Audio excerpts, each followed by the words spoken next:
NHL hockey owner says just doesn't compute on players skipping Pride nights.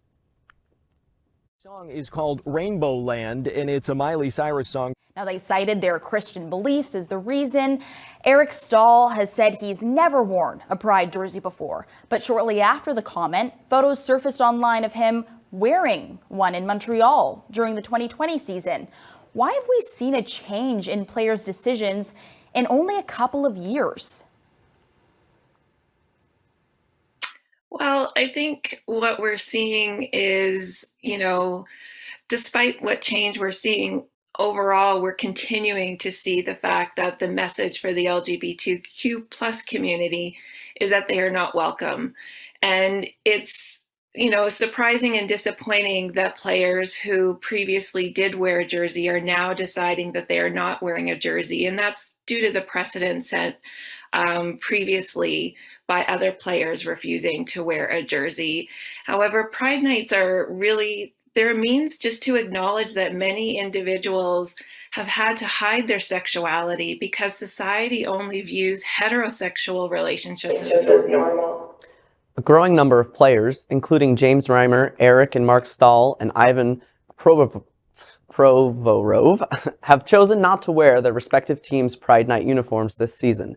In the recent edition of Hockey Night in Canada, Pittsburgh Penguins president of hockey operations, Brian Burke, joined Ron MacLean to reiterate his beliefs, as well as touch on his own religious upbringing.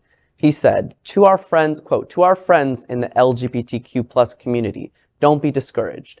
We've had a couple of minor setbacks from a tiny number of players, but we've made steady and spectacular progress in this space, end quote. Reimer and both Staal brothers cited their Christianity as part of their reasons for refusing to wear the special edition jerseys. Burke is a founding member of the You Can Play Project, an organization founded in 2011 following the passing of his late son Brendan, with the stated mission of ensuring the safety and inclusion of all LGBTQ people in sports, including athletes, coaches, staff, and fans. Brendan was a former equipment manager for the Miami University Red Hawks men's hockey team and made international headlines in coming out back in 2009, while also speaking out against the culture of homophobia in sports. He was killed in a car crash in 2010. I think the Pride Nights are something that are really an easy ask. I think it's a really easy way. I especially like the different, it's not always Pride Night. Sometimes it's a particular ethnic group. Sometimes it's a country of origin. These are fun ways to really engage with your fans and tell them, yeah, we want you here. So when players are deciding not to wear a specific journey or not to participate, they're really sending a clear message, we don't want you here, which, I mean, we're paying for their contracts, right? We're paying tickets, and our money's just as green. There are a few Russian players that may be anti-gay. They may literally be not wearing them because they are afraid for their families and backlash over in Russia. Not that any of these games would ever get to Russia because they've got such tight media, state media control. They get a half a pass from me. No. I'm sort of buying it. What I'm not buying is the people who are just like, oh, I can't wear this jersey or Jesus is going to cry. No, absolutely not. Put on the damn jersey. Okay, Jesus crying with my rainbow colors. I'm a person of faith. I always lead with that. They get this totally wrong. I'm not even giving them half a pass. They get it totally wrong. Okay. And the reason they get it totally wrong is their religious faith has no contradiction with a Pride Night where you're wearing a shirt to say, we're just recognizing that you exist. The recognition of my existence is not a violation of your religion.